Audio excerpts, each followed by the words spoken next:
नमस्कार दोस्तों, कैसे हैं आप सब लोग। आज की इस वीडियो में हम लोग बात करेंगे आपके सारे उस क्वेश्चंस के बारे में जिनका आंसर आप लोग चाहते थे। हालांकि जल्दी ही चाहते थे, बट अनफॉर्चुनेटली मैं दे नहीं पा रहा था क्योंकि थोड़ा एक बहुत ज़्यादा इंपॉर्टेंट काम में बिजी था। खैर छोड़िए, वो सब बातों पे हम लोगों को बात नहीं करनी है। सबसे पहले हम लोग डिस्कशन करने वाले हैं आपके उन क्वेश्चंस के आंसर जिन्हें आप लोग बहुत दिन से इंतजार कर रहे हैं। देखिए, सबसे पहला क्वेश्चन ये था कि सर ये बताइए कि हम लोगों को क्या जो लेक्चर्स जो अवेलेबल हैं आपके जो चैनल पे हैं, क्या वो मोर देन एनफ हैं या हम लोगों को और भी कुछ एक्स्ट्रा करना पड़ेगा। तो आंसर है कि जो लेक्चर मेरे अवेलेबल हैं, राइट। सो जो माई लेक्चर्स हैं, जो मेरे लेक्चर्स हैं, वो मोर देन एनफ नहीं हैं, ठीक है। क्योंकि वो लेक्चर जो है आज से 2 साल 3 साल पहले आए हुए हैं या 1 साल पुराना है, तो उसको अपडेट करना है और वो इनकम्प्लीट भी है, राइट। वो इनकम्प्लीट भी है। तो अब आप लोगों का डाउट आएगा कि सर तब कब आप नया लेक्चर लाएंगे, कब कुछ शुरू करेंगे या नहीं करेंगे आप।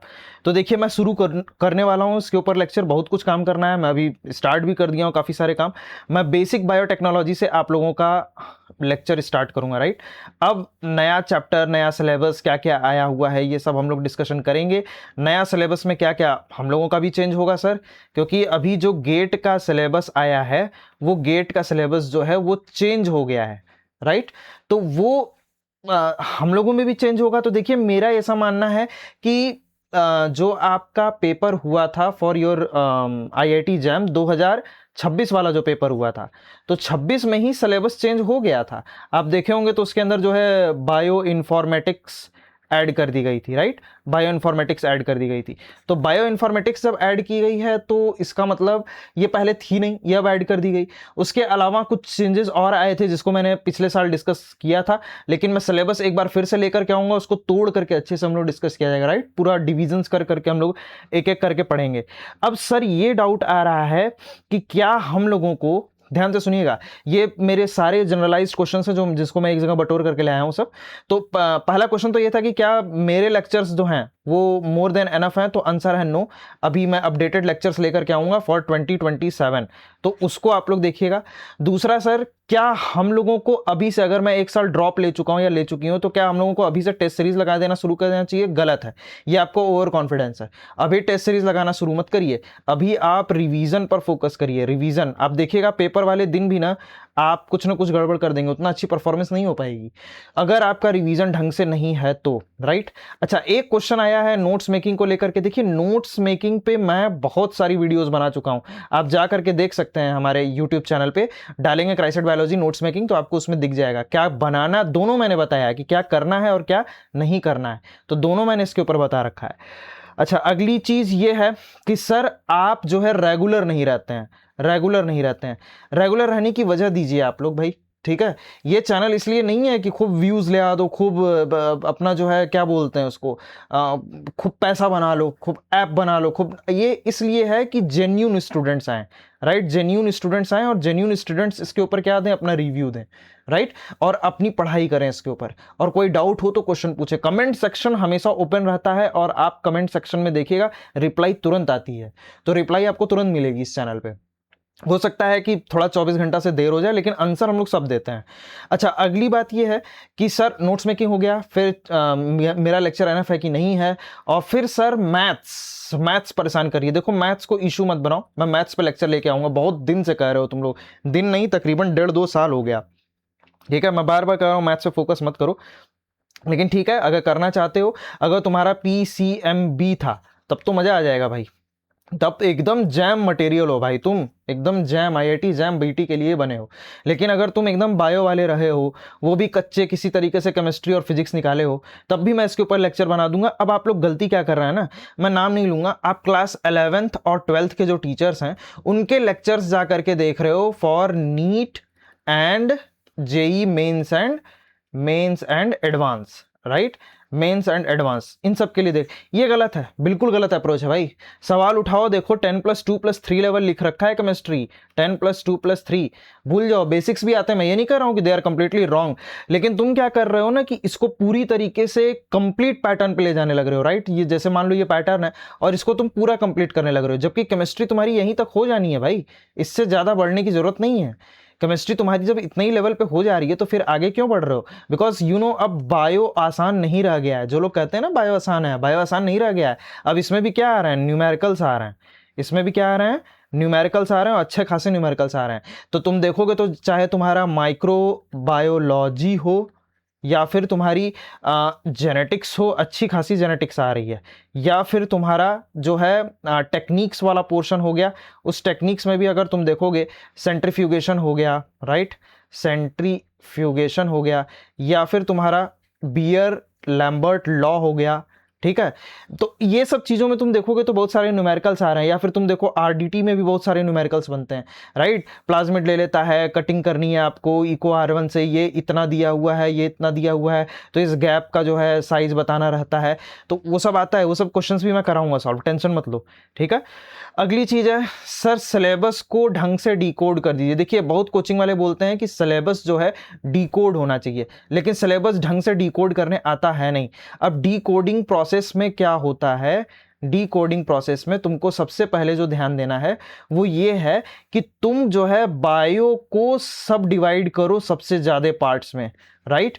और केमिस्ट्री जो होती है इसको ज्यादा पार्ट्स में डिवाइड नहीं करनी है, सिर्फ इनऑर्गेनिक, ऑर्गेनिक और फिजिकल। अब करते क्या है कुछ लोग ना, एनालिटिकल केमिस्ट्री को भी इसी में मिला लेंगे, बायोकेम को भी इसी में मिला लेंगे, थोड़ी सी मेडिसिनल केमिस्ट्री आती है उसको भी मिला लेंगे। ये रॉन्ग अप्रोच है भाई, ये बिल्कुल रॉन्ग अप्रोच है, इस अप्रोच पे काम नहीं करना है, ठीक है।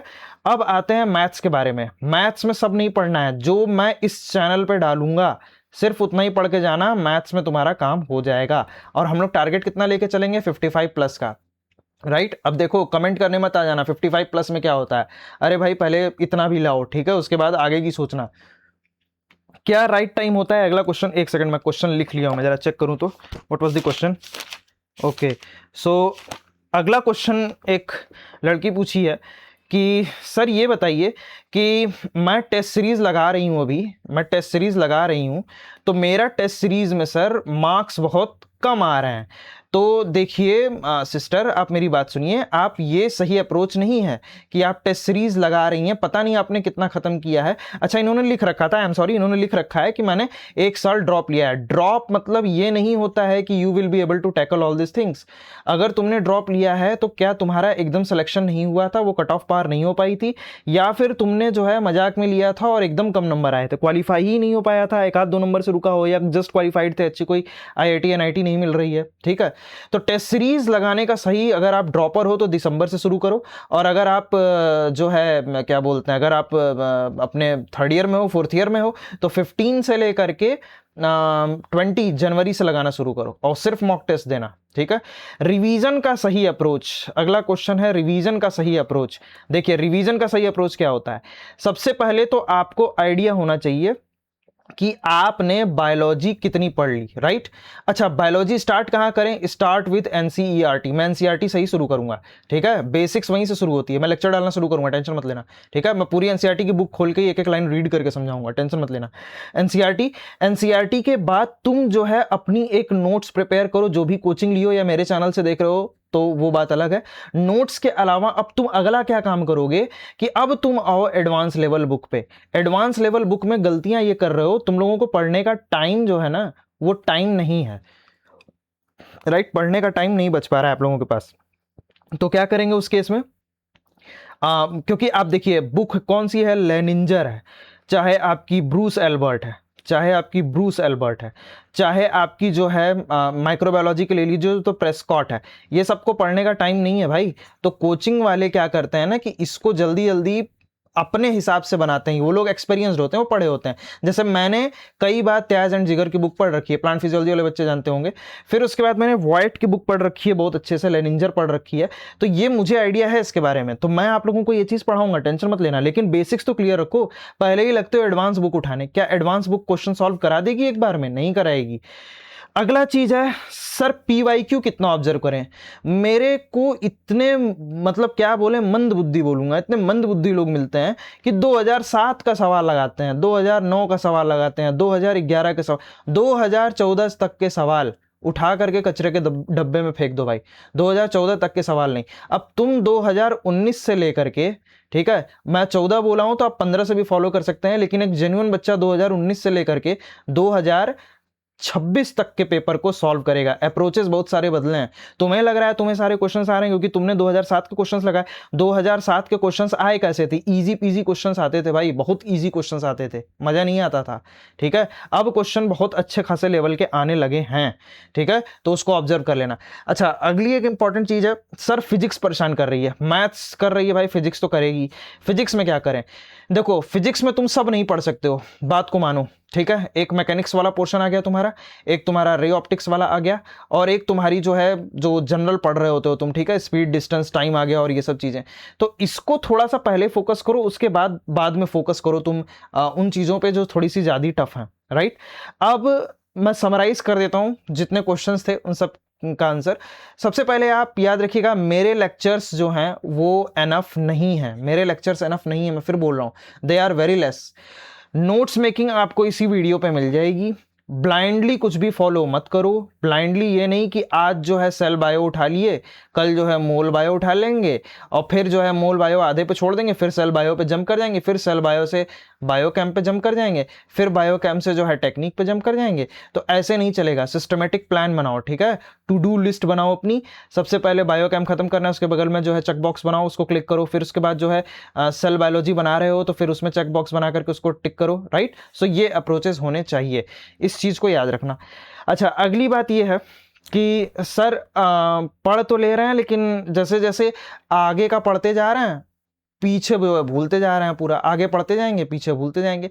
जैसे सर इकोलॉजी में मैंने पॉपुलेशन इकोलॉजी पढ़ी, फिर जब मैं आगे बढ़ने लगा मुझे सेल बायो का याद आया, सेल बायो में बहुत मन से पढ़ने लगा, डीप में घुस गया, और फिर मैं जब रिवाइज करने जा रहा हूं तो इकोलॉजी भूल चुका हूं। तो ऐसे अप्रोच में क्या रखोगे? ऐसे अप्रोच में सिंपल सी बात जो तुम लोगों को याद रखनी है, राइट, सुबह उठना है। सुबह उठते ही, सुबह में जब उठ रहे हो मॉर्निंग में, तो सबसे पहले रिवीजन करना है। कितना करना है? तो 1 घंटा करना है। राइट, 1 घंटा रिवीजन करना है। फिर उसके बाद अपना कुछ नया शुरू करना है, या तो सेल बायो में या तो मोल बायो में। ठीक है, इस तरीके से आपको जो है नए नए अप्रोच रखने हैं। तो फिर जब तुम सेल बायो पढ़ लिए अगले दिन, तो उसको फिर अगले दिन जो है 1 घंटा रिवाइज करो, फिर उसके बाद वापस आओ टॉपिक पे। ठीक है, तो सब नहीं पढ़ सकते हो। राइट, सो दोस्तों, अगर ये वीडियो अच्छी लगी हो तो वीडियो को लाइक कर दीजिए, चैनल को सब्सक्राइब कर दीजिए, और दोस्तों वीडियो के एंड तक बने रहने के लिए आप सभी लोगों का बहुत बहुत धन्यवाद।